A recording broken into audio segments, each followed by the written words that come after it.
I think it's time to start for us. First of all, welcome to this webinar. This is one of the spring webinars of the Canadian Council of Churches and to the Forum for Intercultural Leadership and Learning. My name is David Montealegre. I serve as teaching, research, and program assistant, and I'm PhD candidate at Emmanuel College and the University of Toronto. On behalf of the Canadian Council of Churches, Forum for Intercultural Leadership and Learning, or FIL, and the Commission on Justice and Peace, welcome to this webinar. The name of this webinar is The Canadian Churches, Poverty and Intercultural Analysis. Before to start, I would like to make our land acknowledgement, knowing that we are in an ancestral land. Nearly each and every community in Canada is home to communities of the Christian faith who belong to a member denomination of the Canadian Council of Churches. Thus, we wish to acknowledge that the Canadian Council of Churches and its members are on the historic territory of the First Nations, Métis, and Inuit people of this land. In the words of the 2014 Canadian Council of Churches expression of reconciliation addressed to survivors and former students of residential schools, our First Nation, Inuit, and Métis brothers and sisters, and their descendants, wherever they might be, as Christian communities, we take seriously the challenge of reconciliation to deepen bonds and friendship and solidarity to strive to work together in the present and future and to consult with you about how we can take that journey together.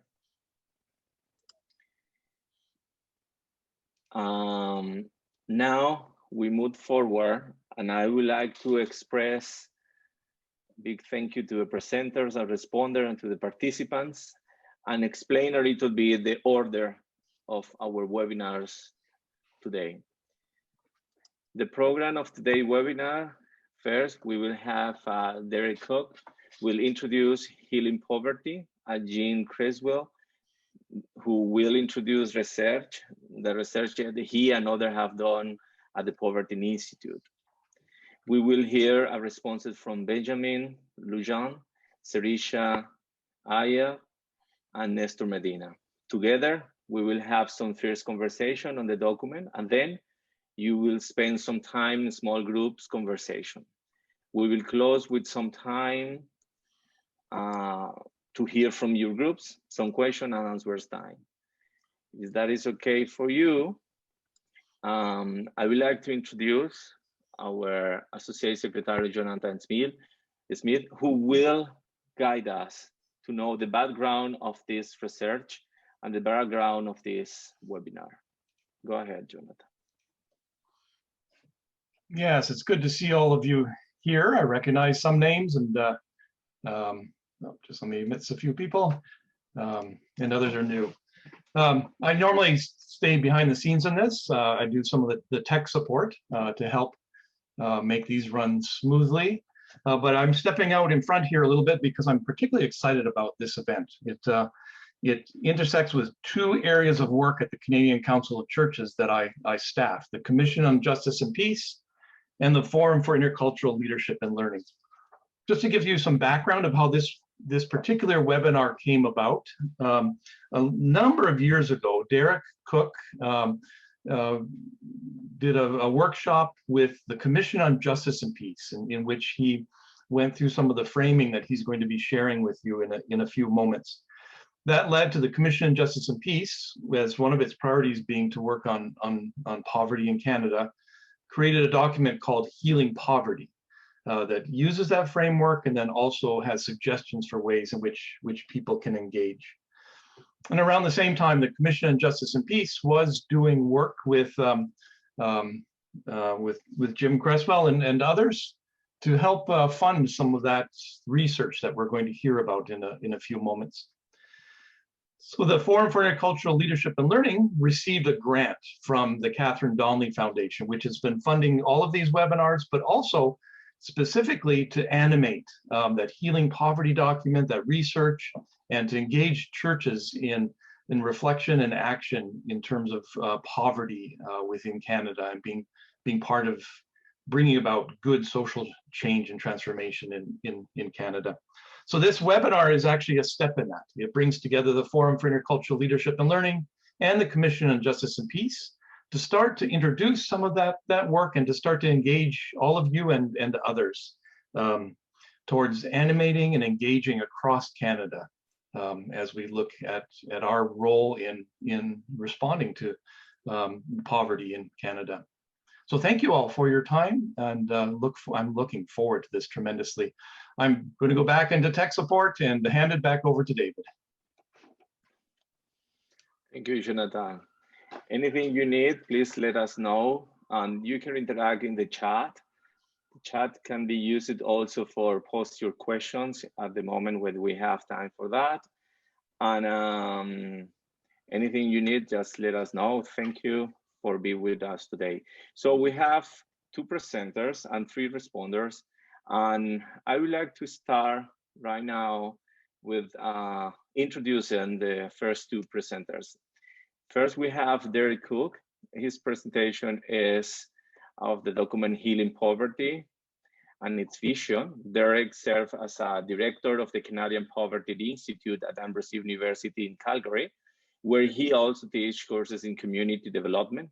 In this role, he recently served on the Ministerial Advisory Committee on Poverty, advising the federal government on the development of Canadian poverty reduction strategy. Derek also serves on the Commission on Justice and Peace of the Canadian Council of Churches and on the Board of Mennonite Central Committee in Alberta. Previously, he worked for many years at the City of Calgary as a research and policy advisor and led the Mayor's Task Force on Poverty Reduction. We have the pleasure to have Jim Cresswell presentation, presenting some findings about poverty in Canada and how churches can participate in the work of reducing poverty. Jim is a professor at Ambrose University. His work involves community-based research aimed at using research to support community organizations. Other areas of interest include poverty, theoretical history and philosophical psychology, cognitive science of religion and immigration. So thank you very much, both of you, to be with us, and I will let the floor for you, Derek, to start. Thank you.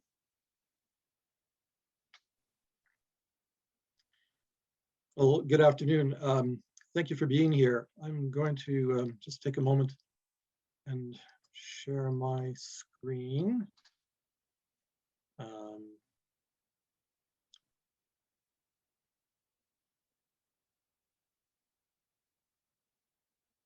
And it always takes me a moment to find the right one. Here we go.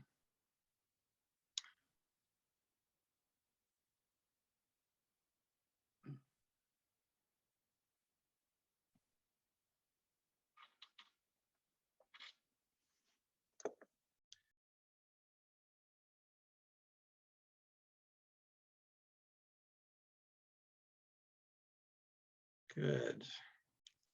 So to begin, we had a land acknowledgement, but I do want to acknowledge that I am calling in from, I'm in Calgary. The traditional name of Calgary is Mohkinstsis, and we are located on the traditional territory of the Blackfoot Confederacy in Treaty 7, and also home to Métis Nation Region 3.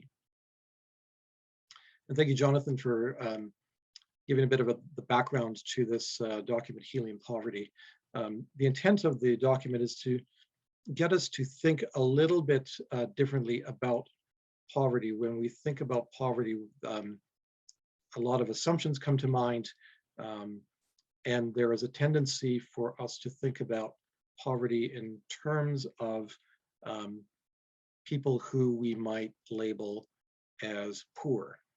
And I'd like to challenge us to think about it in a broader context, thinking about it holistically and thinking about it as something that involves all of us.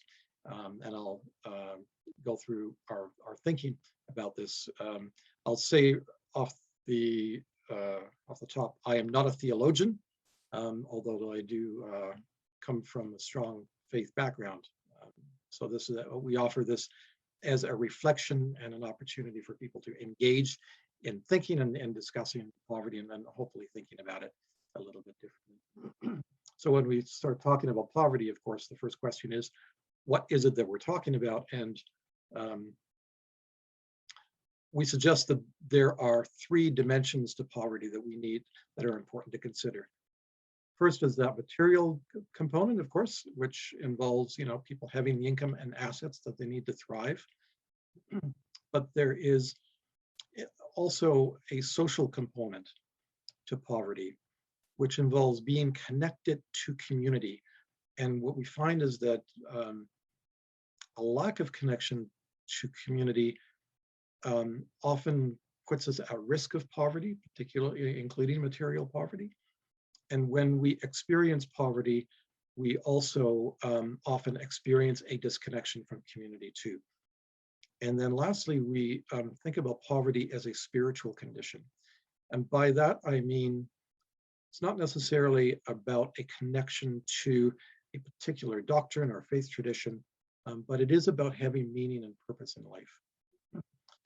And where we lack meaning and purpose, where we are socially disconnected, and where we experience material deprivation, the combination of those three experiences leads us or leaves us in a condition of very deep poverty. So when we're thinking about the experience of poverty, we think about it as having some dimensions which sort of align with that material, social, and spiritual construct. Poverty is, first of all, a condition of scarcity. And the condition of scarcity, I would suggest, is one that pervades our entire society, not those that we would consider what we might label as quote unquote poor. But our society runs on this idea that there is not enough for everyone, that material resources are scarce, therefore we need to ration it. So it is a condition that we all confront. And the second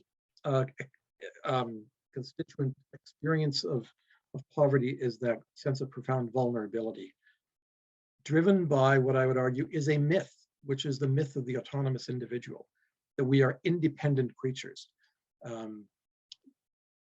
which is counter to our experience as people who are designed to be in community. And independence actually is contrary to our innate nature. And the combination of these two conditions of scarcity and vulnerability leaves us in a condition of fear, both fear of poverty, as well as, I would argue, fear of each other, because if there's not enough to go around, if we're in this condition of scarcity, then we're all competitors with each other, because we need to grab what we can for ourselves. So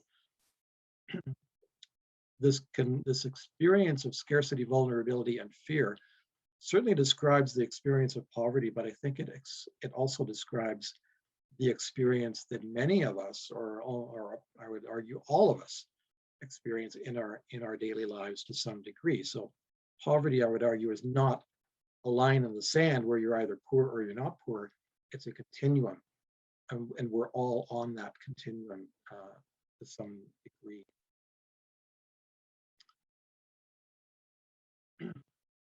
So when we're talking about fear, I'm drawn to the words of the Gospel of Matthew, where Jesus addresses it directly, this fear of scarcity. Matthew 6, verse 31, he says, "Do not worry," saying, what shall we eat, or what shall we drink, or what shall we wear? So we're confronting that anxiety, that fear of scarcity directly. It says, "For the pagans run after all these things, and your heavenly Father knows that you need them." But then he goes on to say, so how is it we do not worry? Of course we're worried. He says, you don't worry when you seek first the kingdom of God and his righteousness, and all these things will be given to you as well. So the antidote to worry is to seek the kingdom because God provides. So there's two really important messages in there. One is it confronts directly the narrative of scarcity by saying that actually resources aren't scarce. God provides for creation.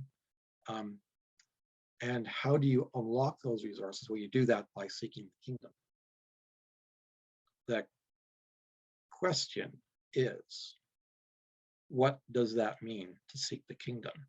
What actually is the kingdom of God that we're seeking?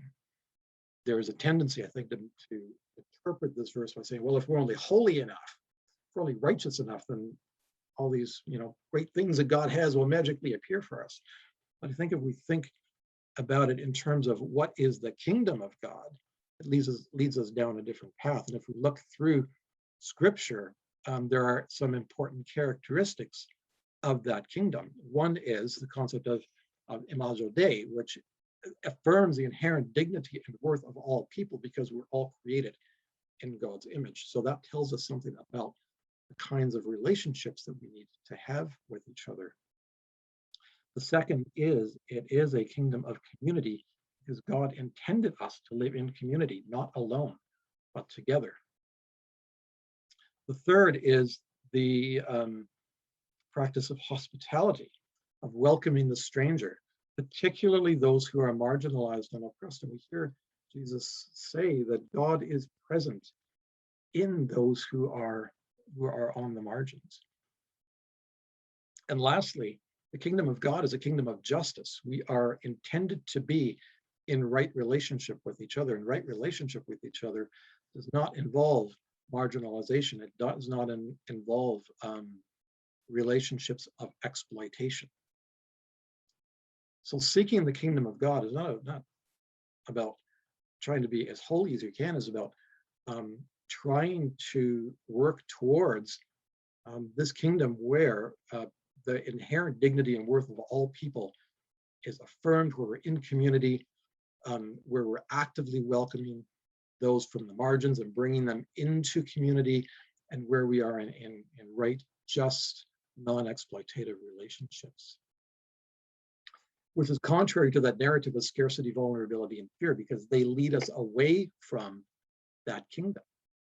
So when we believe in scarcity, it breaks our trust in God because we're saying we fundamentally don't trust God to provide for us. And instead, we start to believe in our own power and autonomy, which creates a marred self-image of who we are as people. It leads us into these competitive relationships with each other, which breaks community.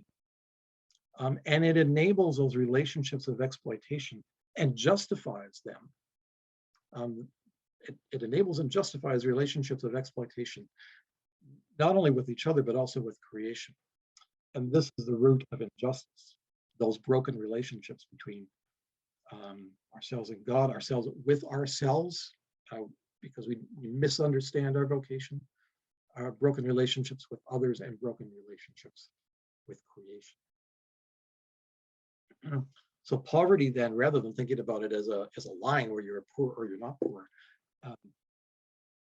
prefer to think of it as a wound, because when our relationships are compromised and community is fractured, as people in community, those compromised relationships, that fractured community, what I call a social wound, affects all of us because we're all embedded and meshed in that community.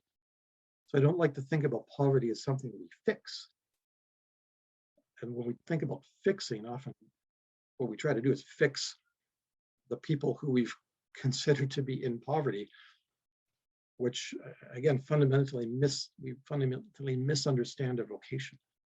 So rather than fixing, I like to think of it as healing work, where we're healing those fractured relationships, we're healing that community, which leads us into a very different place for what we need to do about poverty. So in contrast to the condition of scarcity, vulnerability, and fear, we can conceive of countervailing principles. The first one being trust is the counterpoint to fear. So this involves restoring trust and reconciling relationships, first of all, with God, with creation and with each other. And trust is the foundation for our understanding of ourselves as interdependent rather than independent. We cannot build community until we have trust in each other.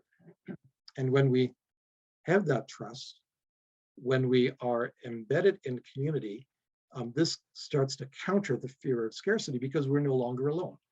We no longer have to confront that complex world by ourselves, and we also come to understand we don't need to compete because God has provided for our needs.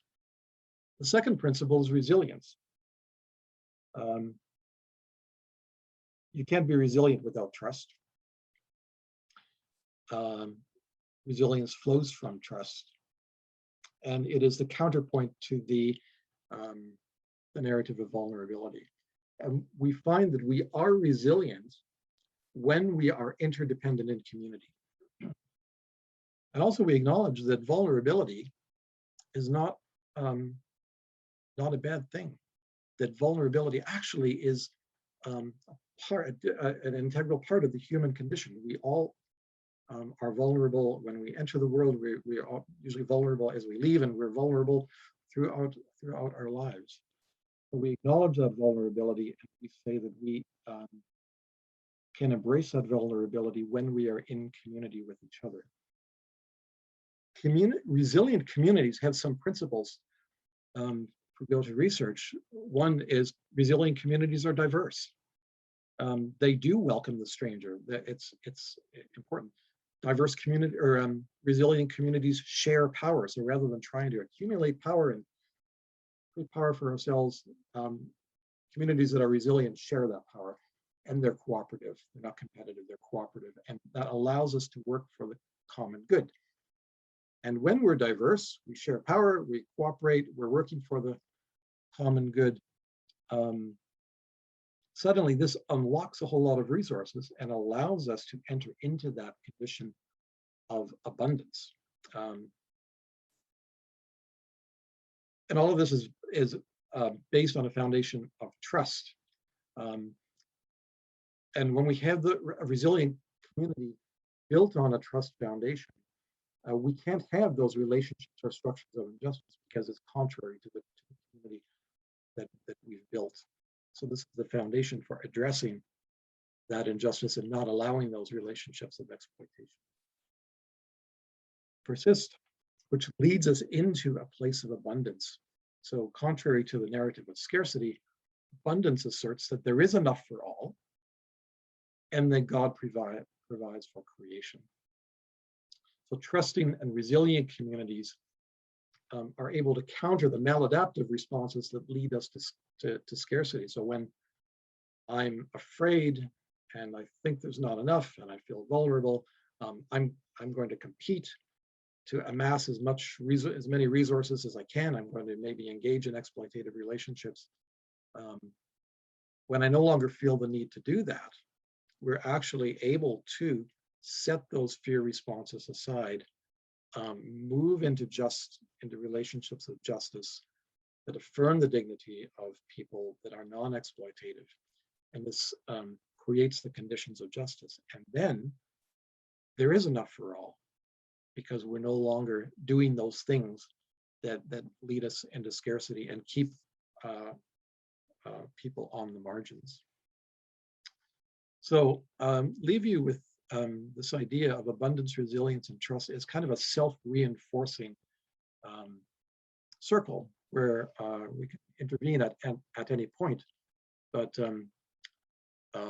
resilience leads to trust, which leads to abundance, which leads to resilience, to trust, and so on. And I think it provides us a pathway forward that leads us closer to that kingdom that Jesus said is the counterpoint to our fear of scarcity, where we do affirm the dignity of all people, where we're in right relationships in community based on conditions of justice. And that says that the church has a profound role to play in ushering this this new kingdom into being by building community, speaking prophetically. So do we embrace the narrative of scarcity, or do we embrace the narrative of abundance? And to enter into that, we need to work for reconciliation. We need to reconcile those broken relationships within our community, within the broader community, and we need to seek and work for justice and actively seek to dismantle those structures of injustice through some of these practices that we talked about. So I will leave it there and end with the reminder that God is present in those who are on the margins. So keeping that perspective reminds us that it's not about, so that working to end poverty is not about helping poor people. It is about seeking conditions of justice and reconciling those broken relationships and bringing all people together into that right community. And I will stop there and turn it over to Jim, who's been doing some great work on helping us understand the role of the church in all of this. So, thank you. Thank you very much, Derek. Now we move on to Jim.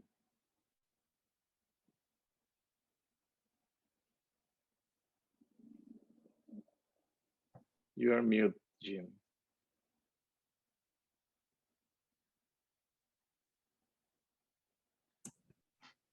I started to share my adolescent development slides, which I don't think is what you're here for, is it? Hang on. Okay. Okay, how are we? Can people let me know that you can see the video fine and so forth? We're okay? Yeah. Thank you. Perfect. Well, thank you so much to V for inviting me, Jonathan, and others. This project that I'm talking about has been almost a classic project of everything you're not supposed to do in community-based research. We started it about 18 months ago and got a great start, did some interviews, so on and so forth. But the most important part of this kind of work is cycling back to the community. And we was just working on putting together the data, packaging stuff, and looking to disseminate back to the community. And then COVID happened, and it just kept happening. And my life was completely derailed. And so I'm really glad for the opportunity to share some of this stuff. And I hope it actually opens the door to starting to share more of this work that's coming out of this project. And the project largely is called the Church Response to Poverty. And I'm going to talk a little bit about the research, but before I do that, I need to spend a bit of time explaining and lining up what I mean by culture relative to the way we usually use it. The people I interviewed and the people that I've talked to that work in poverty reduction or poverty eradication, they often talk about culture in a way that I found actually was much more resonant with the idea of community of practice than with the idea of culture as nation. That is, often we think of culture as being like Canadian culture, British culture, heaven forbid we say Western or Eastern culture, these monolithic things. Those big cultures nation or cultures region, actually, in the work I did with the interviewing people, I realized that's not what they meant by culture. They meant something much more like a community. That is, culture as community. So we could talk about the church community, right? Or a church community, or we could talk about a culture, communal culture in a particular area or at a particular particular place that supports and helps people in poverty. So that was actually really the orientation to culture that works best from what I saw. And this could be described as by Wenger, the idea of a community of practice. And a community of practice involves a couple of things. It involves practices, and practices are kind of the regular everyday doings, right? The stuff that we do that are kind of regular and normative. So you can imagine practices in like a church being something like kind of the regular practices around charity and giving, right? They're kind of routine and regular. We, give when people are still in church, they give in church, maybe if an offering plays passed, or now maybe it's online. The whole point is there's this normativity to what we do every day. And this happens in every kind of community. And communities are marked by this. So churches are marked by this.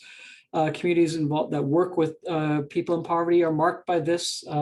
There's lots of practices. And the other part of culture is something called reifications. And reifications are like the objects that we create. And for example, Derek mentioned a moment ago how there's this notion that poverty could be understood as a lack, right? That's a kind of reification. That's an object that we as a community make. We make poverty an object of lack. And what Derek, I think, and you can push back, I think what Derek's saying is that poverty is not an object of lack. It's actually an object that's better marked by woundedness. So Derek is challenging the way we tend to reify poverty in a lot of our communities. So when I'm talking about culture, I'm thinking much more along the line of community of practice and not these grand narratives of nations. So that was what an approach that I found kind of worked better with the research and the people that I was talking with. So what we did was we took a look at 33 people who work in the area of poverty reduction. And with the question we were asking is, what is the preferred role of Canadian churches in poverty reduction, which turned out to be a complicated question because you have this emerging secularization in Canada over the last 100 years, which has really changed the role of what the churches do. And not all churches work in the past, and poverty reduction has been always positive. There's been ambivalent or mixed impacts. And so what should the church be doing if the government, for example, is the social service agency that manages everything? We interviewed 33 key informants across Canada, people working in poverty reduction in a variety of denominations. And most of the denominations were Salvation Army, the United Church of Canada, the Mennonites, and the Christian Reformed, and then a smattering of other kind of groups. In these interviews, we focused on vision. That is, what are the motivations, values, and aspirations that drive poverty reduction? The processes, what actions enable this vision? And the structure, that is, what resources are in place. So we had these pretty in-depth interviews, and I'm just going to focus today on vision and what vision is about, because I can't really go over everything. Currently, I'm right now working with a couple of students on putting together a broad report that addresses all of our work, where we have a theology of poverty, a discussion of church history in Canada, some of the stuff, the content I'll talk about today, a discussion about the language that people use in poverty reduction and what that language tells us about our orientations, a case study mapping hotspots and services, and some action items. So that's a much bigger piece that's forthcoming. Today, I had to kind of zoom in and just talk about the vision, because in many ways, the vision unfolds most of what the process and structure and so on and so forth. Okay. So by way of, just to get things a little bit clearer, so when you talk about communities of practice, you talk about collective subjectivity, and this ties in, and it's a technical notion for what Derek was talking about, saying that we're not individuals, we're not monads. Usually, this is the traditional way people think about culture. You have culture out there, individual subjective interpretation, everyone has their own unique approach, which then they express themselves. When you think about communities of practice and the way Derek was talking, we end up thinking about how different people actually all share a kind of collective understanding when they're part of a community of practice. And that collective subjectivity is what we see. So we interview 33 people, But the 33 people can give us a pretty broad insight into poverty reduction in Canada and give a great place for starting the conversation. Now, broadly speaking, when we looked at the interviews, we saw this vision that kind of fit this hierarchy. And really, whatever people articulated the vision for poverty reduction across Canada, it wasn't in response to needs. And what Derek talked about with the spiritual material and relational needs. Oh, sorry, Derek, how am I blanking on the third? Spiritual material, and I eat, live, breathe, and sleep this stuff, and I can't remember it. What's the third one, Derek? Social. Social, thank you so much. I was saying relational. Sorry.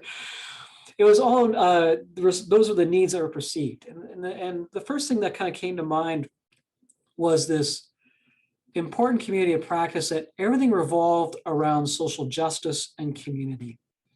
And this is kind of a reification that showed up, that social justice and community were both kind of really important things to all the participants, and that they're foundational. The only thing more foundational than social justice and community, which I'll talk about in a moment, was Christian mission. So the idea of Christian mission undergirds everything, and the interpretation of mission is about social justice and community. Okay. Within social justice and community, or nested upon it, is this importance of bridging community divisions. And here's where we move into something much more like practice and out of the reifications, where participants would talk about how to bridge different cultures.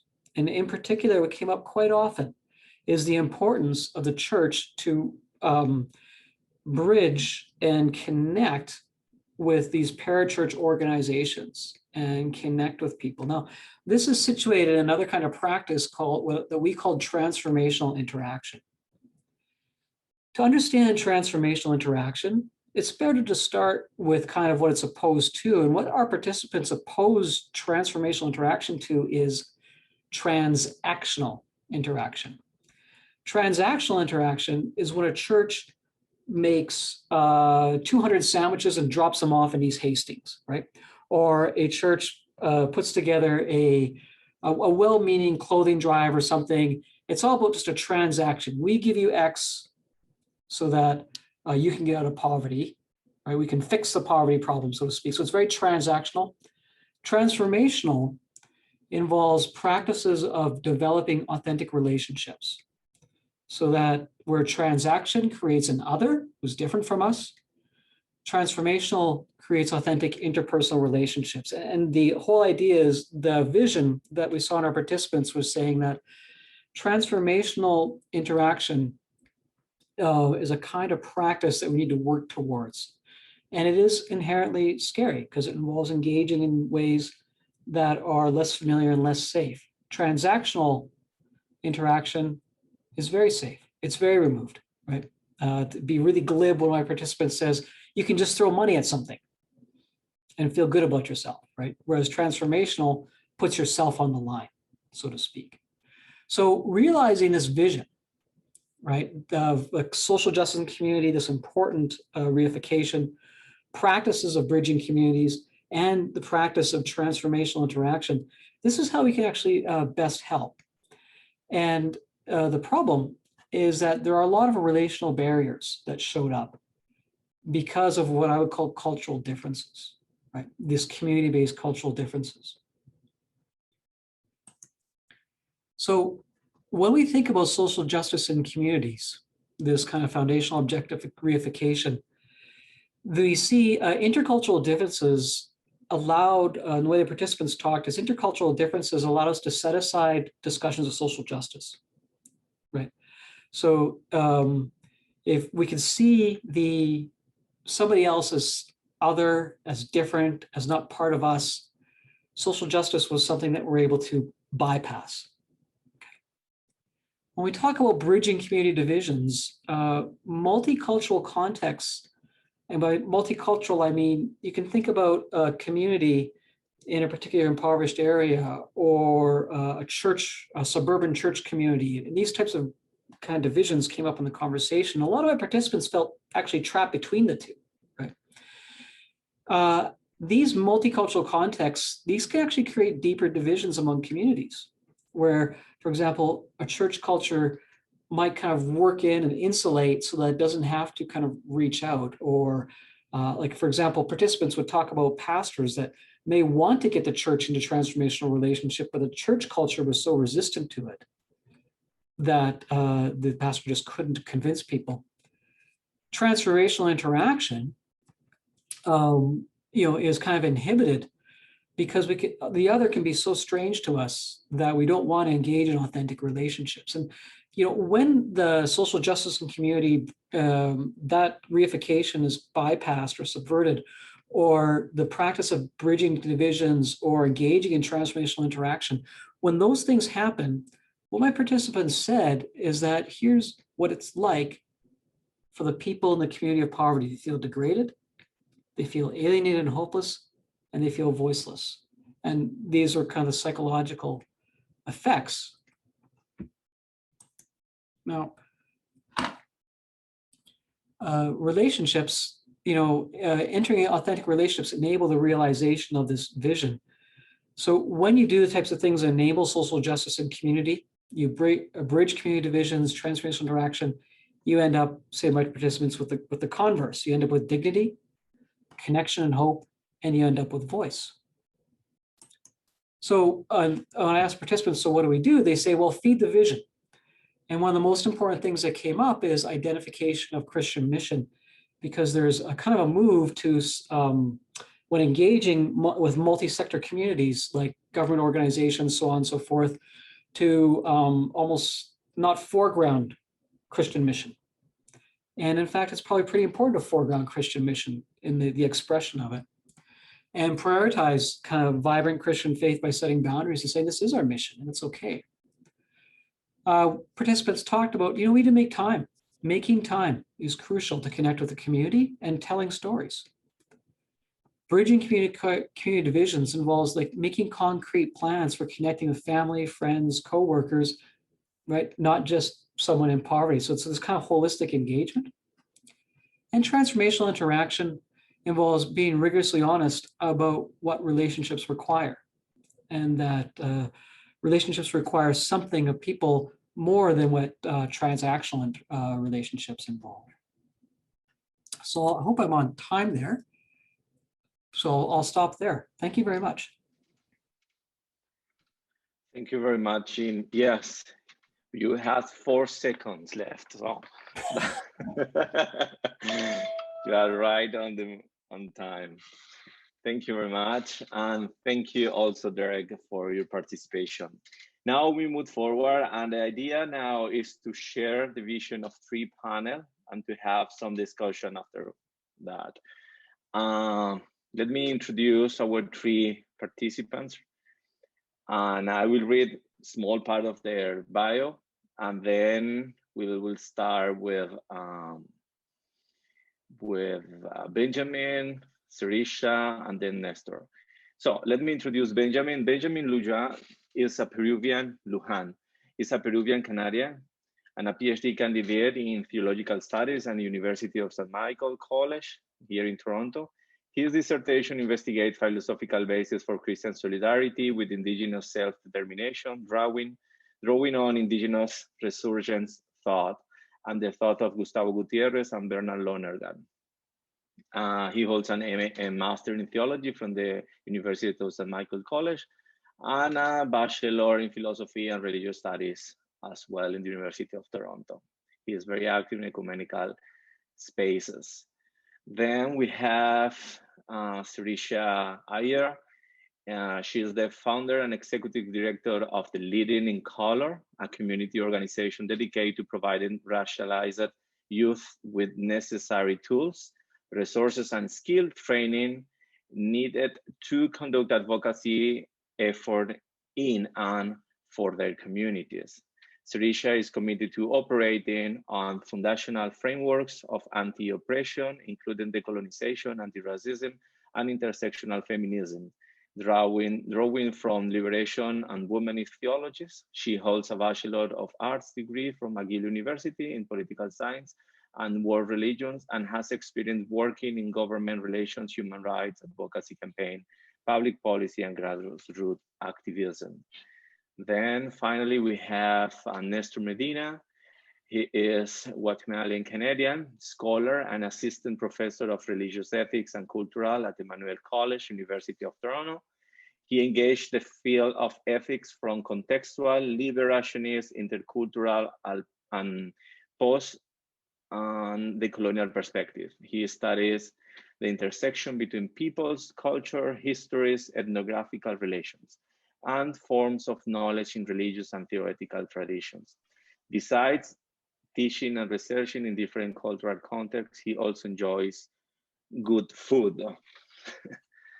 So these are our three presenters right now that's looked for answer and give us the reflection about this topic. Benjamin, the floor is yours. Hi, everybody. Hi to the people who know me. I know some people there. Very happy to be here. So yeah, so I am Peruvian originally. I'm Peruvian Canadian. Really, I've been in Canada for 23 years. I've lived in Canada more than in Peru, actually. I left Peru when I was 21. I'm 45 now, getting old. So I'm delighted to be here with all of you and just share some of the insights that I've been thinking about.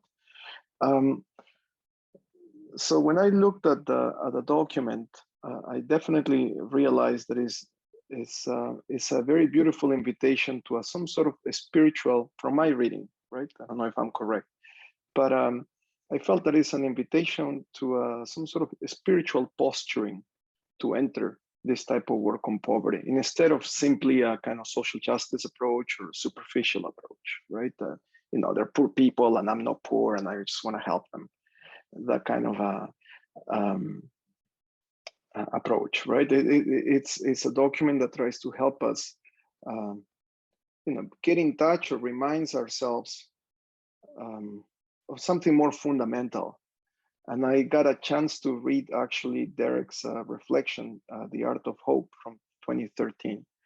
And so I read that too, to be better prepared, to get his ideas a bit better, right? And definitely he's drawing, I think, on some sort of basic spiritual human, I would say, dimension, something spiritual that lives in us as human beings, that is not simply, you know, for Christians or Roman Catholics, you know, like my tradition in Catholicism. It's something broader that pulls us together, and that the Christian tradition, of course, speaks of it in terms of, you know, dignity, and we're all children of God and all this, right? And definitely the document brings in very good insights about the spiritual life, I would say.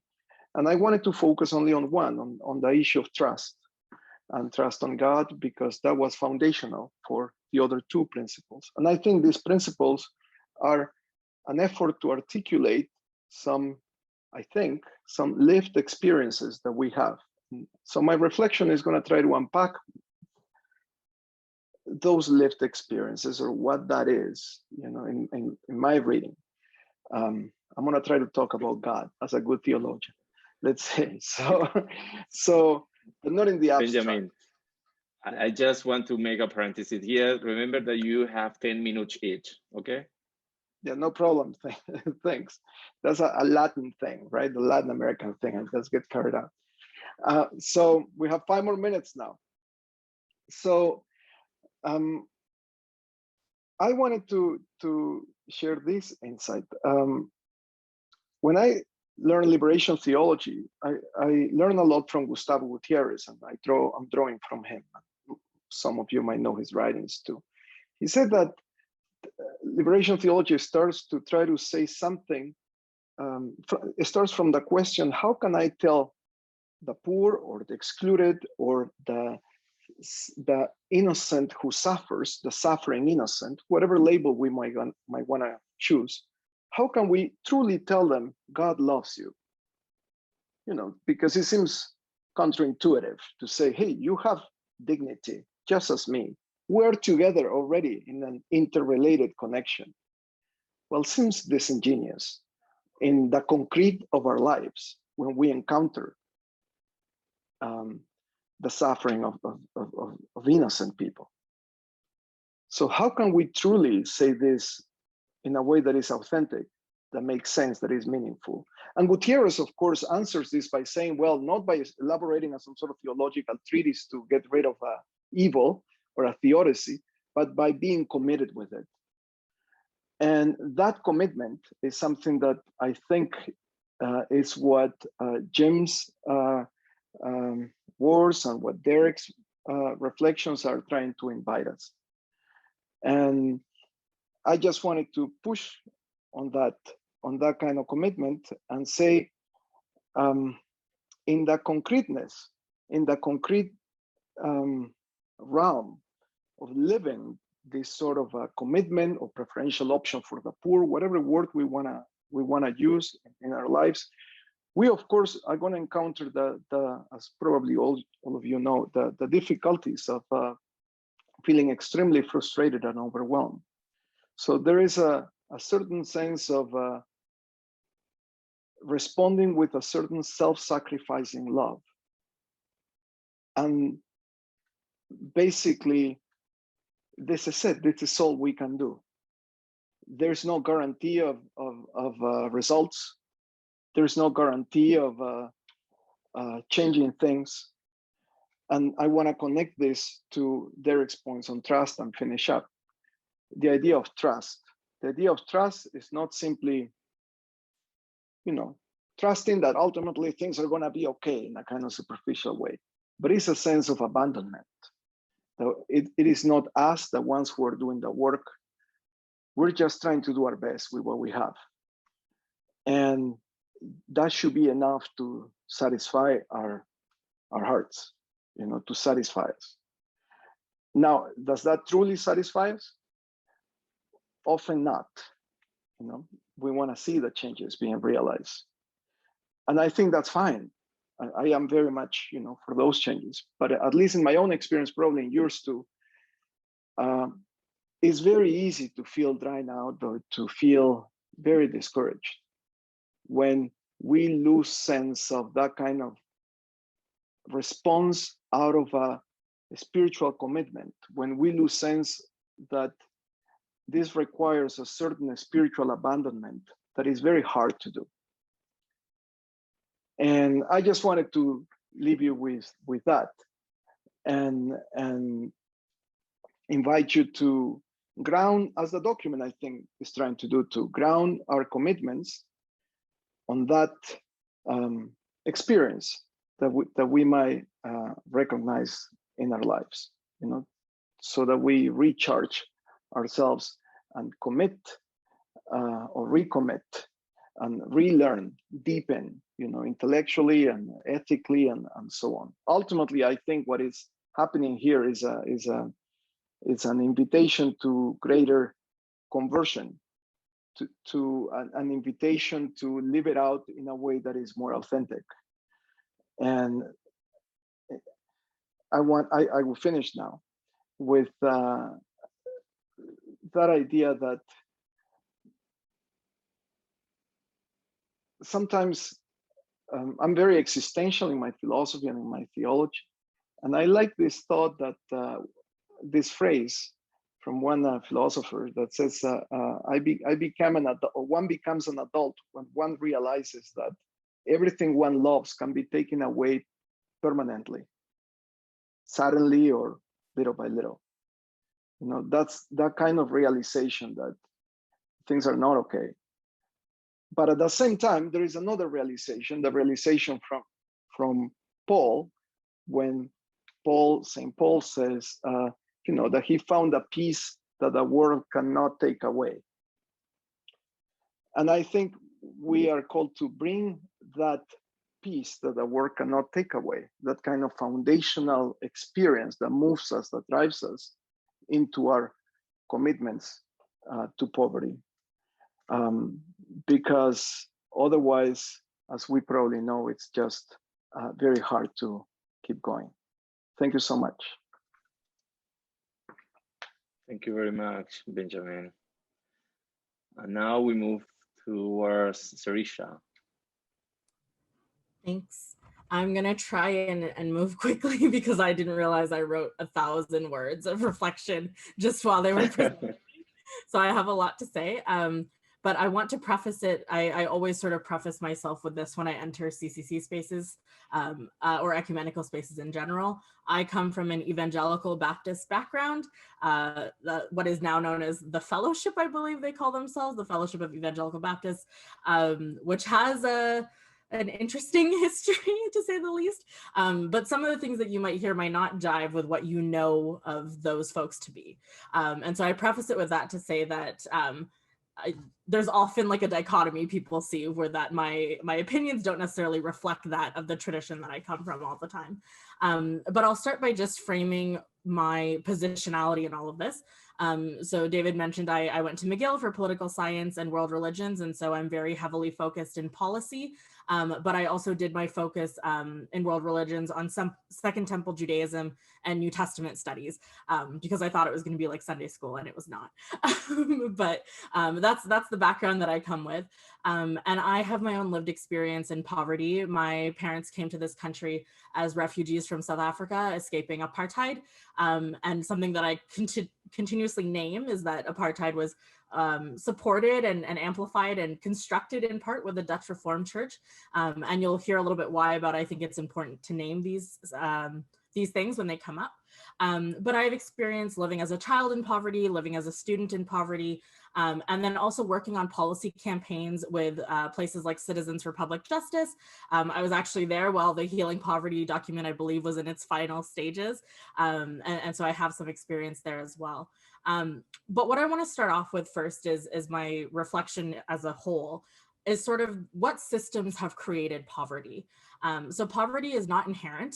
It's constructed by governments, policies, and overarching systems that are purposefully created or purposefully create vulnerability through means like exploitation and extractive labor.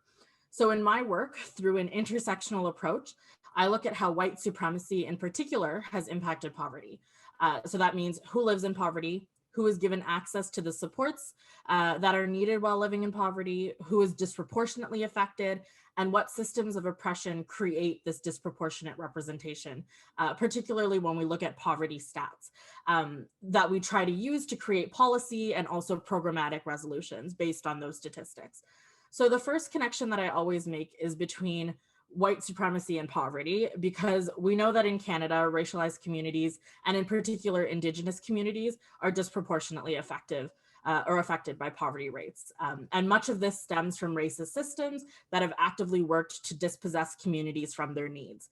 And the reason why we as Christians, for those of you who would like to use that title for yourselves, I know not all Christians use the term Christian, but we need to name this because it is our faith that appropriates.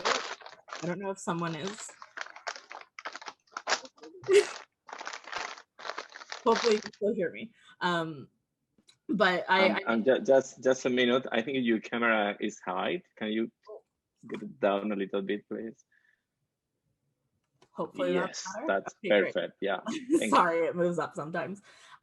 So the reason I make this connection is because so many of the rates of poverty that we see stem from these racist systems. And as Christians, we need to assess and understand how our faith was appropriated in such a way that created these systems of oppression.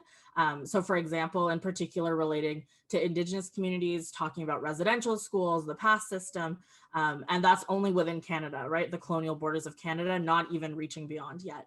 And we need to be able to address those in order to understand how poverty impacts those communities here. So this is an acknowledgement and responsibility that I believe that we have to accept and address in order to have us actually move towards supporting communities in meaningful ways. So when we look at poverty and reflect on some of the language, for example, used in the Healing Poverty document that I like, such as vulnerability and scarcity, we need to recognize the systems that create these narratives. So scarcity, somebody once told me this and it's stuck with me ever since, that scarcity is a tool or operates as a tool of white supremacy, under the guise that there is not enough on this earth to sustain everybody, not just in terms of food insecurity, but also under our access to other needs and other needs-based resources. But as Christians, we should be challenging this if we claim to believe in this God of abundance. And if we read sort of the literal translation, I guess, in the New King James Version, because any other version in my house is not acceptable. But John 10:10 is one that I always go back to, that I have come that they may have life and that they may have it more abundantly. And not just abundance in terms of prosperity, but abundance in sort of the existential sense. And it's in that spirit that I look at scarcity as a myth, and a myth of white supremacy, in that it has led to greed and destruction of so many peoples throughout history, including the communities that we claim to want to serve here in what is currently Canada. So in that same spirit, I concur with sort of the findings of the resource in holding one another in community in particular, and working for the well-being of all of us in a way that showcases this idea of the God of the oppressed, and wanting to recognize those who have been marginalized, or framing that we use often in the work I do is sacrificed, communities that have been sacrificed for the overabundance of others. And so something that I want to challenge while thinking about all this, however, is that there is a thin line between the understanding of scarcity and fear, comparative to what my people would call the prosperity gospel, which has rampaged poverty-stricken corners of the world beyond our colonial borders and has immensely shifted narratives of the gospel. And again, this is rooted in sort of white Christian, white supremacist appropriation of the gospel. And that has been thrust onto folks whose communities are vulnerable because their vulnerability has been commodified for neo-colonial practices. And we see this transpire in my communities, particularly with things like missions trips and voluntourism, which look at poverty from a globalized lens that we cannot afford to ignore if we're going to look at it from the positionality of an obligation of our faith to help support those who have been, again, sacrificed for the overabundance of others. So sort of my main crux with this is to think first and foremost of the role of the church is to first unpack all of this. I don't think, at least in my tradition, we have not yet done that, and hopefully one day we'll get there. But we need to begin unpacking all of this. We need to acknowledge what it means for members of our church communities who are racialized in particular, and who have other intersections to their identities. We need to have our churches accept responsibility for and then take action for the active roles that they've played in creating these systems of oppression before we can meaningfully engage in community in this way. However, I think that there is something that churches, and in particular Christians across the board, can do right now to have an impact. And that's where a lot of my policy work has come in, is that the biggest impact that churches can have is to use their political capital to influence policy aimed at supporting folks from low-income communities, those experiencing houselessness and homelessness, and folks living in poverty. We are an immensely privileged group in this country, some of us more than others, dependent on things like race and identity. But we have a lot of political capital, and that has a lot of influence in the decisions that policymakers and decision makers make in creating environments that are safer and more supportive for folks who are in positions that are not as stable. And so using this privilege in Canada, I think, is one that we need to do, or one that we need to use to challenge these harmful systems, and hopefully then overall create better spaces for our community. And in doing so, I hope that the goal is to walk away with sort of this idea that the God of abundance that I claim to worship, at least, is present in that, and that this idea of scarcity isn't one that we need to latch onto. I think it's one that, especially in a time of pandemic like now, we see it playing out more and more, that everything is scarce, there's not enough for everybody. And I just firmly stand against that. And so I'm very appreciative of the language that was used in that document around that. And yeah, sorry, I see a note, but I think that will be for the discussion later. So maybe I'll just quickly wrap up there and hope I got 4 pages into as many minutes as I could. Thank you very much, Serisha. Very challenging. Néstor, You are the next. Okay, thank you. To be honest, I don't really think I am going to add a lot more to what has already been said, because there's already a lot, but I'm going to try to just highlight some things. Some things have already been said, so not to be repetitive, I'll try to, skim across. The first thing that I want to say is thank you, Derek and Jim, for your presentations, and Benjamin and Serisha for your responses so far. There is a whole lot here. I think the first point that I want to make is usually when I think about poverty, I think about who is doing the speaking.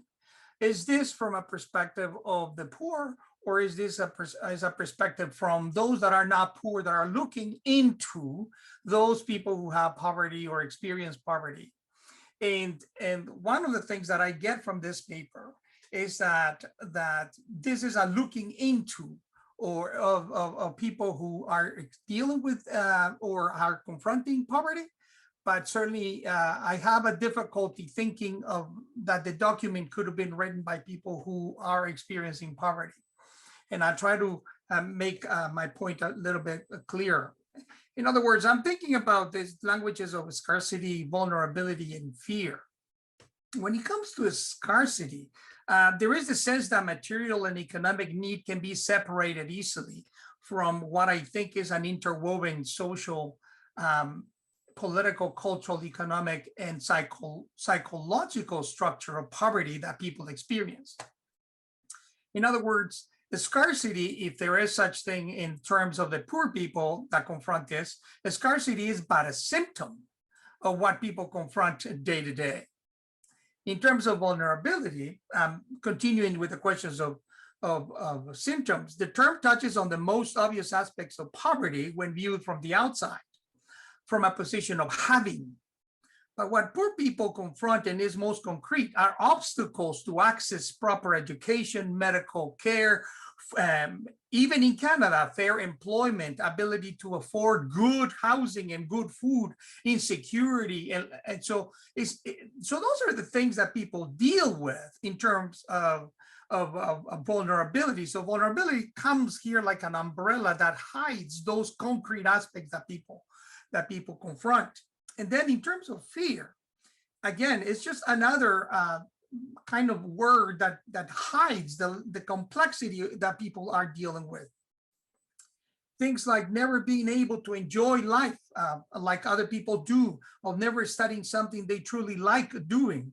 What people experience is a complete demoralization of their prospects of getting out of poverty, and a sense of guilt if they do get out of poverty, of the fact that their family members or friends haven't been able to get out of poverty, and suffering is still the issues of poverty. So I would like to, I really would like for you to comment on how these three categories emerge and how would you reconceptualize them. But from my perspective then, it is not about a scarcity or vulnerability or fear. I would replace those three, see if I can do this, at least in the conversation. I would replace them with uncertainty, with obstacles to social opportunities and accessibility, and with psychological demoralization and guilt. But here I have to make a clarification, because I decided to start this way because the whole language of poverty is being dealt here as a kind of a concept. But the people that really are impacted directly are absent in this document, which is kind of really surprising to me, because the first thing I would tend to do is to think about the people that are impacted and to engage them and ask them, how do you deal with this? How do you wrestle with? And then from that end, then begin to think about, okay, so what is it we're supposed to do, or what is it we're expected to do? But instead, the document begins with a concept that I don't think, that has a difficulty in landing. And so here's a question that I would like for you to comment on. Now, my second point, that was a small point. My second point is the whole issue of the use of biblical passages. I mean, thank you, Derek, for saying you're not a theologian, but Christians are very good at, and I am one. So we're very good at bringing texts that can support what we believe. But the text that you mentioned about Matthew 6:31 to 33, I am not quite sure it is in fact about fear, as the document proposes. It is rather the uncertainty of not knowing what one will eat, the uncertainty of not knowing what one will drink, the uncertainty of not knowing what one will wear. So the document moves a little bit too quickly into ameliorating the situation by emphasizing the dignity of people and community as central people, and invites us to trust in God. And this is where I begin to have a little bit more difficulty, because the document doesn't tell us much of what to do when the principal community we uphold is in fact so riddled with injustice, with racialization, with marginalization, and so on. How can we promote a term such as community when that term itself has been negatively impacting those people who are experiencing poverty? So I would recommend instead the passage from 1 John 3:17 that says, if anyone has material possessions and sees a brother or a sister in need, but has no pity on them, how can the love of God be in that person? And in other words, it is kind of a self-critical engagement that I'm inviting us to do. The ideas of scarcity, vulnerability, and fear are forced in the paper, seems to me. And the paper doesn't mention ideas of greed or the unwillingness to share, including within the communities called church.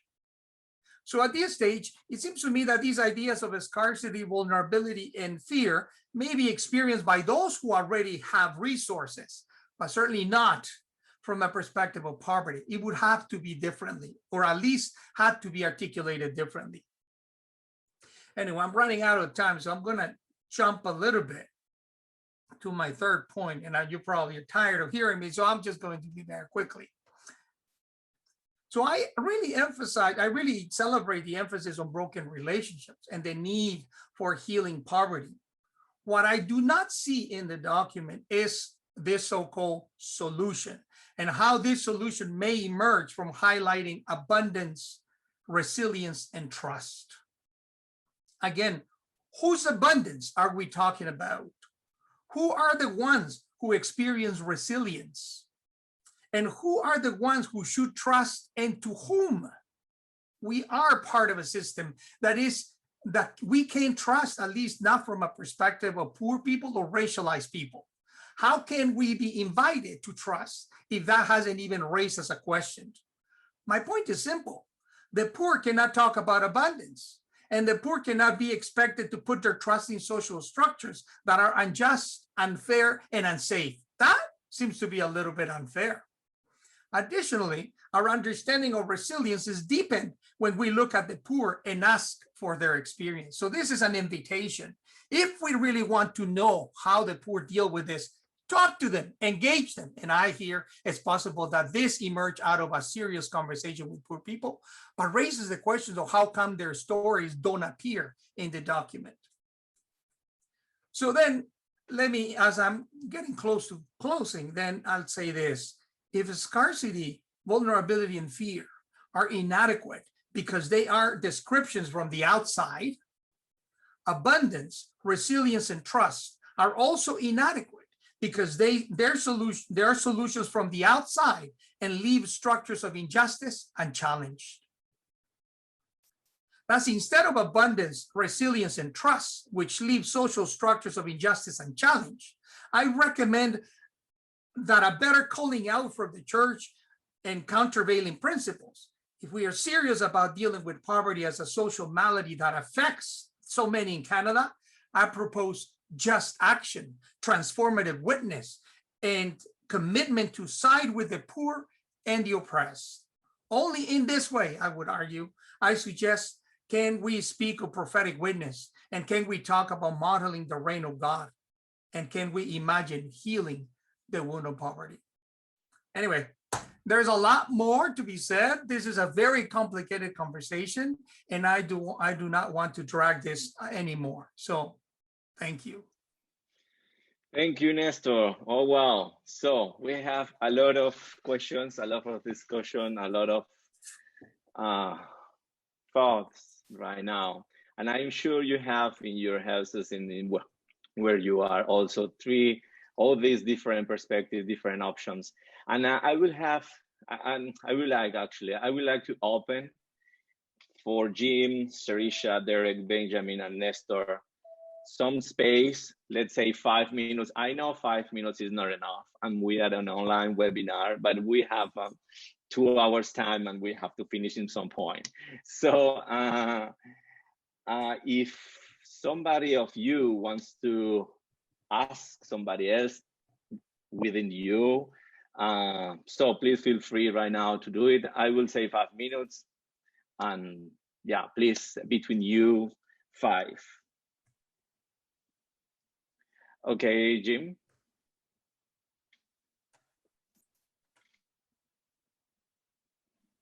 Yeah, thank you very much. It's kind of interesting. I think what I want to do is just point to kind of a bit of a clever slip I hear in Serisha and Nestor, which is, I would call it, there's a linguistic slip where we shift into what I would call the apotheosis of systems, where we start talking about systems, and there is systematic oppression.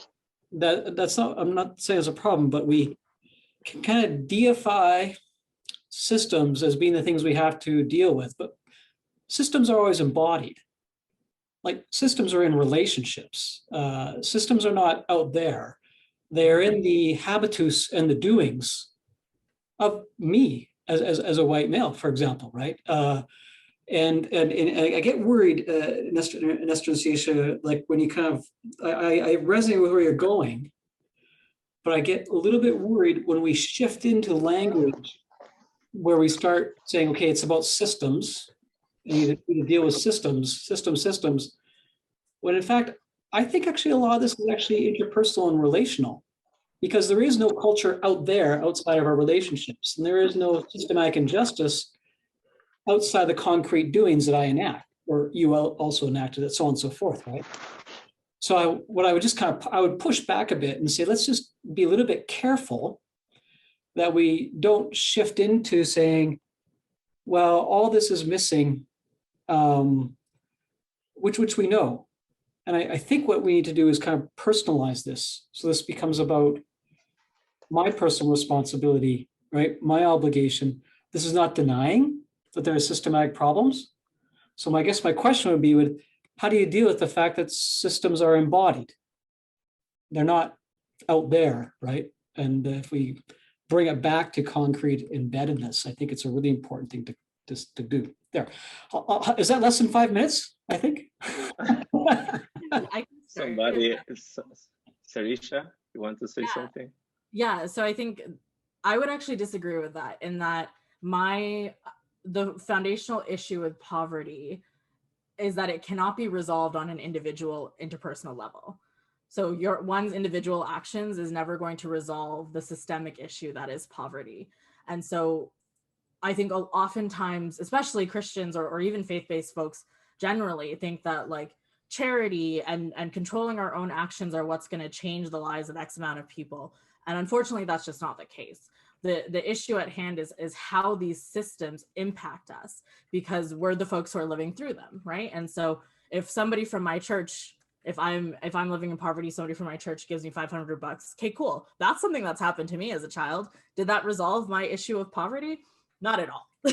Not even close, right? And so what resolved it was what, or not even resolved it, what was able to allow me the agency to do that was an access to education. And so similar to what Nestor was saying is that I was privileged enough to gain access to education. And as a result of that, followed this sort of linear relationship to coming out of poverty, quote unquote.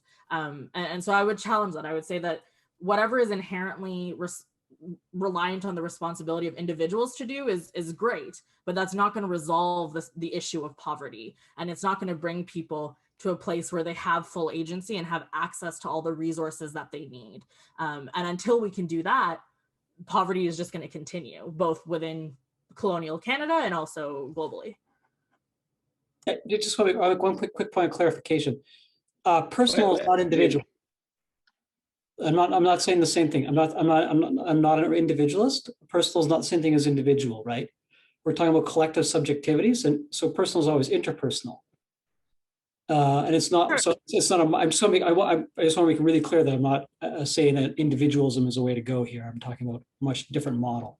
Sure, but then even in that same model, right, it's what Néstor was talking about, which I really resonate with, is who is doing what work, who is being invited into what space, because it's the people that created these problems that are the ones trying to solve it, and they're not going to be able to, right? So like, until you have people who are in these spaces and living in these spaces as community, creating the solutions to their own problems that were not invented by them, is when we can see actual change. So I think the same premise applies to both, I would say. Thank you very much. Benjamin? Yeah, I just wanted to speak of the structure, or the socialist structures as being unfair, but also the responsibilities that we have within them, right? We have especially political responsibilities, driven by faith, for example, but to change these structures. So I think maybe we're not, maybe we might be missing each other in conversation a little bit, in the sense that that's my suspicion, which is fairly typical on these issues. I think there is, of course, a level of personal responsibility that involves how am I participating and contributing on unfair and just systems, you know, and that's a very concrete question and very personal question, based on our own locations and so on. And that's one thing. And just one more point, all the stuff Néstor was pointing out, that was, of course, my first reaction when I look at the document. It's a very obvious thing, and I'm very glad that Néstor pointing it out. So to try to have a very charitable reading of the document, I try to think, you know, who is the document being written for? You know, who is the people reading the document? And as Néstor pointed out, I think it's definitely not, you know, the average per person or anything. So it's probably, I think, I like to think, committed churchgoers, not church people, and not even like church leaders, I think, necessarily. Because if it would be church leaders, if the document is an ecumenical document for church leaders, then I would totally bring in, it would be a very different type of document, I think, if I would be contributing to it. So I would just say, if the people are, the main audience for the document are, you know, churchgoers, you know, Christians, and in Canada, then yeah, there is a lot that needs to be learned depending on the person in particular, right? If it's the mainstream, you know, white man, you know, educated and so on, then there are ways to sort of entering that conversation, right? But I would think that there are many different people that could be considered the audience of this document. And the points that Néstor was talking about, and I don't want to talk for him, of course, but the points that Néstor was talking about, I think would need to be included somehow in to make it more embodied, to make it more concrete. That was what I was trying to talk about too, basically, but in a more spiritualized sort of way, right? But to embody it even more, because the spiritual life is concrete, we would need to talk about, of course, racism and patriarchy and all these things that are the meat of the issue, and our roles in them, in them, and that's it. Yeah, we have 2 minutes left. So Derek and Néstor. Okay, Go Néstor. ahead, Derek. You have the word, Derek.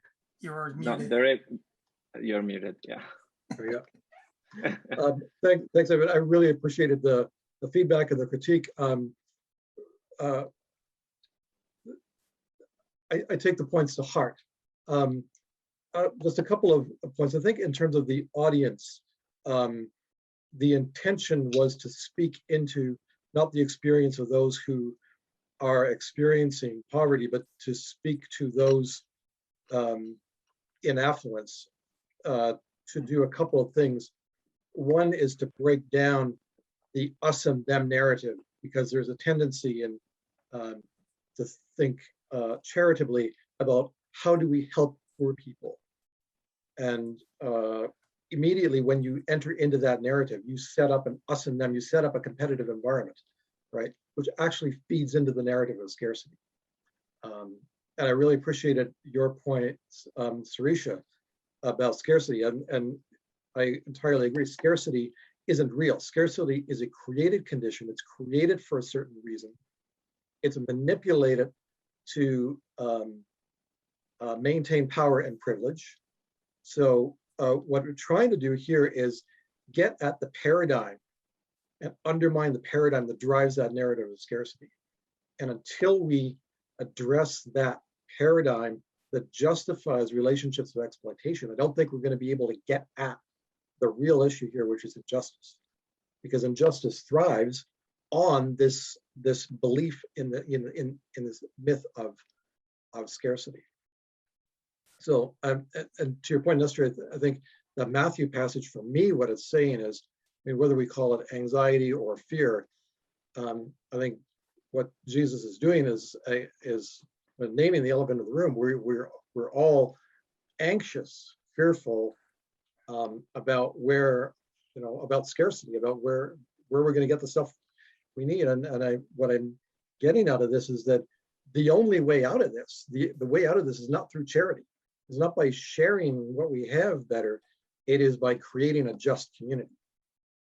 And until we create those conditions of justice, we will not escape that scarcity trap. And that's kind of the only way out. So I'll stop there. Thank you. Last word, this first panel to continue. Okay, so can I say something then? Yes, 1 minute. Oh, okay. Just checking. Yeah, no, thank you.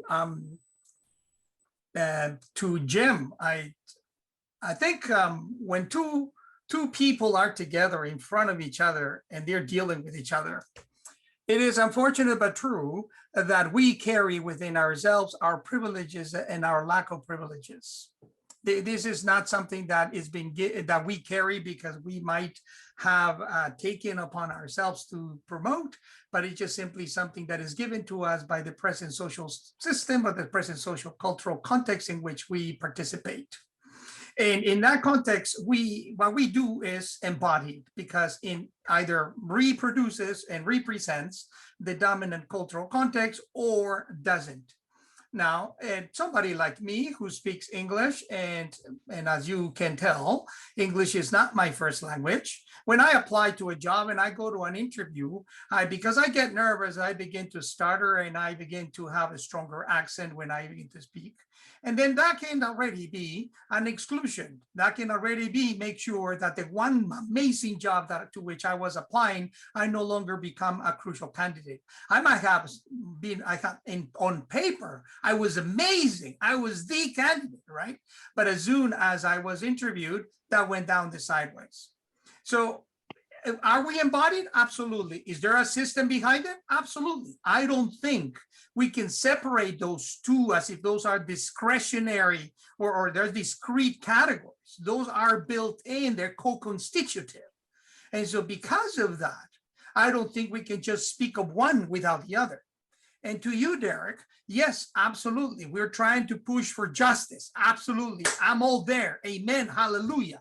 But justice begins the moment we begin to articulate our history and recognize that our history has been a history of exclusion, discrimination, and a whole lot of violence.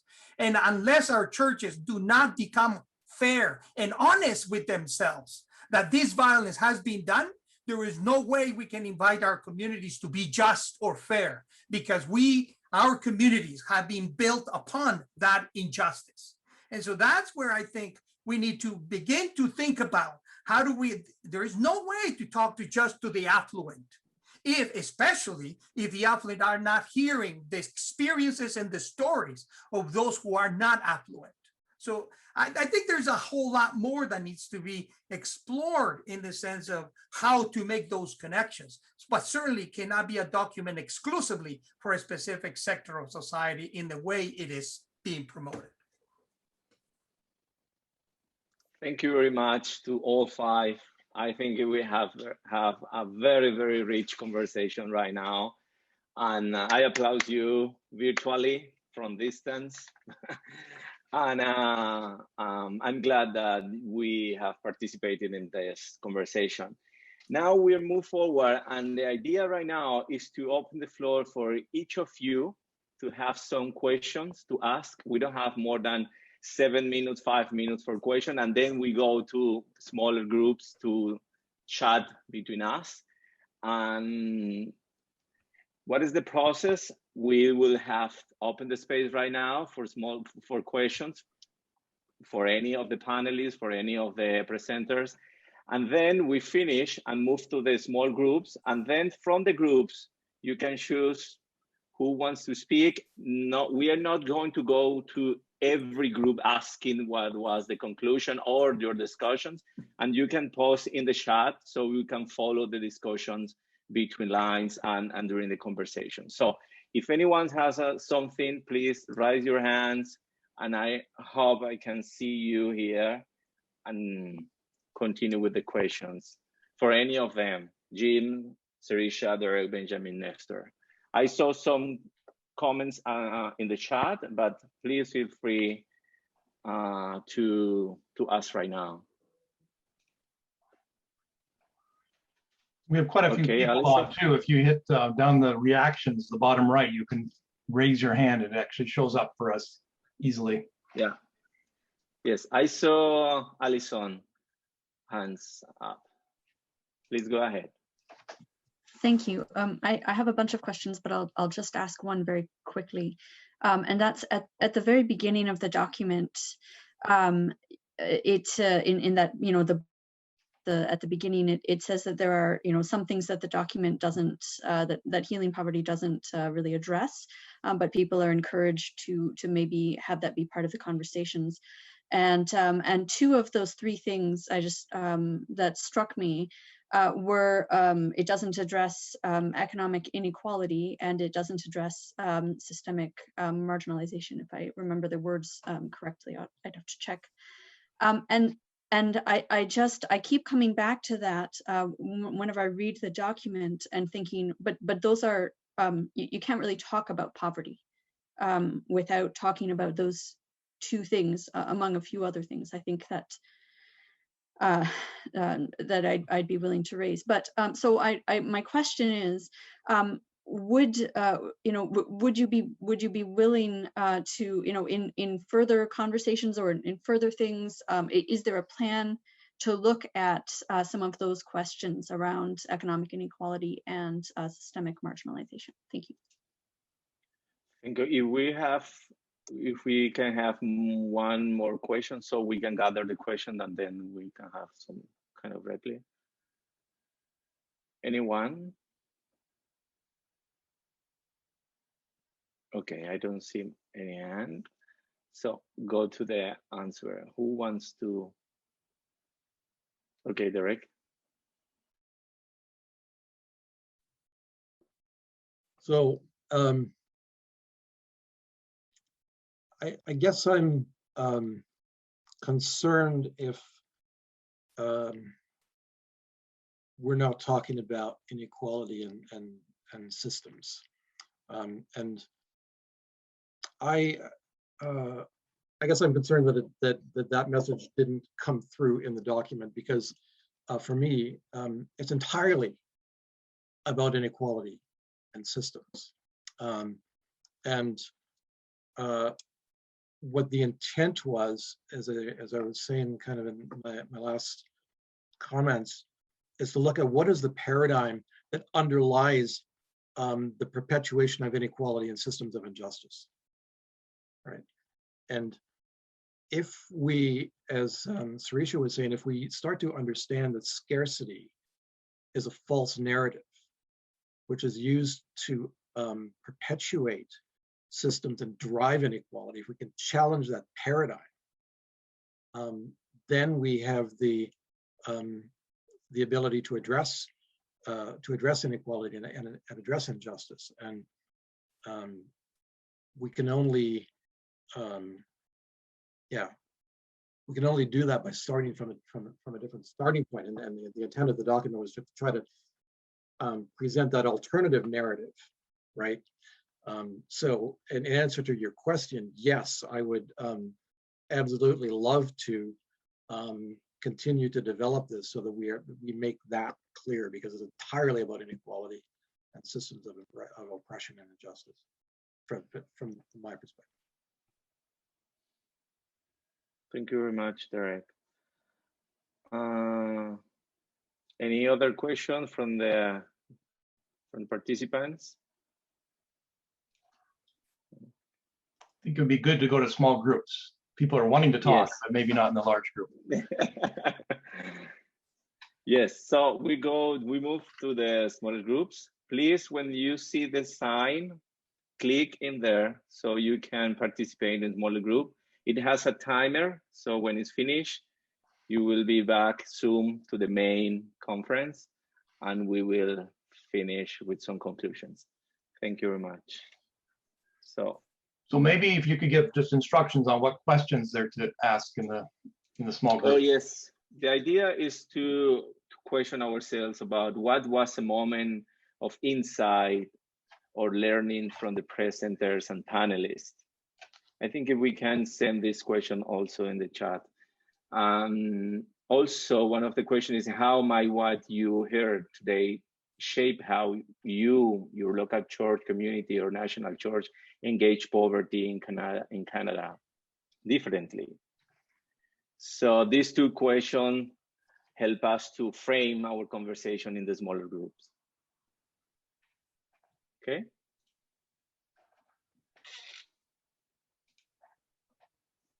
Okay. Just to advance in our conversation, you know, right now the idea is that groups give back reports, verbal reports, if you want.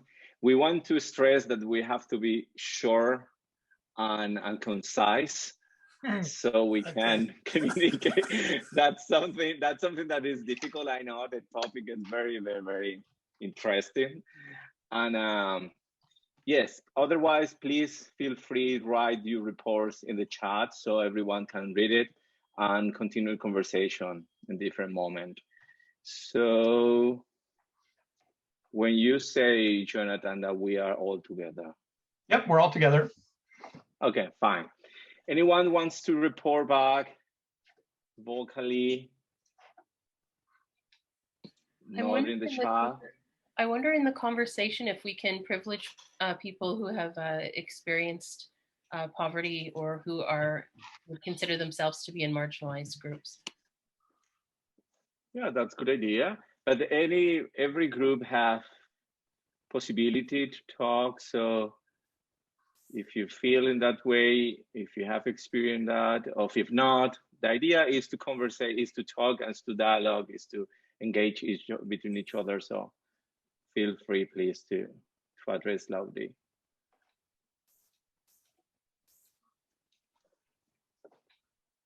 Okay. One at a time. One at a time. Aaron, why don't you share what you have posted in the chat just to open the dialogue? You say me? Yeah. Yeah.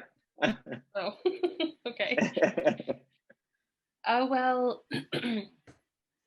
in my group, we're coming from very somewhat diverse places in the ways that we serve and interact with church, and also in our experiences with experiencing poverty in our lifetimes, and also what brought us to this meeting. So I'll just speak for myself, this is my first encounter with poverty in the church as a conversation. So I was very open to, the document and reading everything I learned there. And I was trying to imagine how that matched up to my close family's experience that lives in very serious poverty for many decades now, and which is a big reason of why I'm here. And so with that kind of a bit naive and a bit ignorant, I would say, point of view that I'm bringing to this, and also the place of white privilege I've lived in my life, that's how I accepted the document. I sort of just accepted it. And it was interesting to hear how the other people in my group were pushing back and hoping to have more voices and more of a dialogue. For example, this would be one part of a dialogue, this document, and maybe there's another, like, I don't know, sort of like side of a conversation, or maybe a couple different sides of conversations that are missing in order to have a really rich, full conversation and experience of this in our church. Similar to what Mr. Néstor has said in challenging back the voices that were included in the work. Yeah, it was good to share and hear how other people could embrace what was read, and also how other people had visceral reactions of rejection of what was read, that felt like it was harming them based on their experience too. And I mean, nobody wants that. So that was kind of good to expose and bring to light. Thank you. Thank you very much. Somebody else that want to share a sentence, a thought?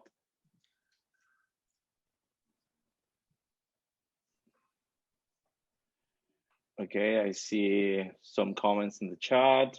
I think people is talking. Don't be afraid. This is the idea that we exchange. Okay, John? Thank you.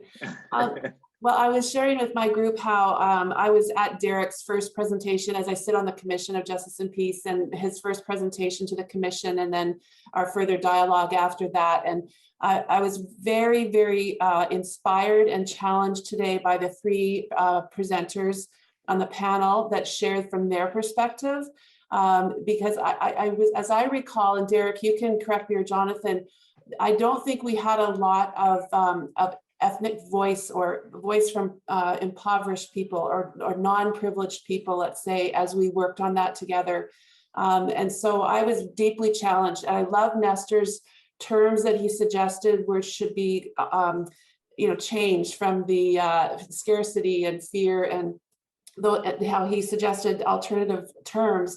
And I really want to reflect on that, because that's a different voice coming to this. And I really appreciated that and the perspective that their voices brought. So thank you so much for that challenge today. Thank you very much, Joanne. Yeah, the idea of this webinars is absolutely that we challenge each other and we learn each other, and that we are in agreement that we can learn from each other, and that's very, very, very good. And also to shape the mission of our churches with new knowledge, with new thought and practical ideas. No, that's very important. Well, we can listen to someone else. Otherwise, what do you say, Jonathan? Okay. Okay, because the idea right now is to have a whole conversation between us, but I don't know about the time, so I'm worried about the time, because it's right now we are at 5. So Now, let me jump in. We this is not the last chance to talk about this, and we have all your contact information, so we'll keep you all posted on what comes next. And this is just the first of many conversations that have been, not the first. These conversations have been going on in the church for many years, and yeah, so we can wrap it up at 5. I'm getting hungry for dinner, but David, so you can end it, and then we'll have more conversation. Great. Well, thank you very much, everyone. Thank you for your participation. Really, this is possible because you are here and because you engage with the topic. Thank you, everyone, Jim, Serisha, Derek, Benjamin, Néstor, to be with us, and we appreciate very much. This is the 3rd seminar webinar in a series of 4 webinars offered by Feel This Spring. Next webinar will be June 16, Race, Indigeneity, Decolonial Thinking and Possibilities of Anti-Colonial Education, which is very much connected with the topic that we talked today. The webinar will feature Dr. George Day of the Ontario Institute of Studies in Education of the University of Toronto. He will discuss the intersection of race, anti-Black racism, colonialism, and other oppressions. Respondents will be Dr. Hiran Kingrad and Jonathan Hamilton-Daibo. As you know, all this session is recorded, so you will receive the link when we finish the editing process, so you can go and see again as much as you want, as many times as you want, this presentation and the discussions. We are offering these webinars for free, and they are accessible to many people as possible through the support of individuals. If you are able to support us, please consider a donation. You can donate through our website, or after the webinar, we will send instruction on how you can donate. Thank you very much for your participation, and we are pleased that we count with your presence in here virtually, of course, but you are here. Thank you from the Canadian Council of Churches and from Phil.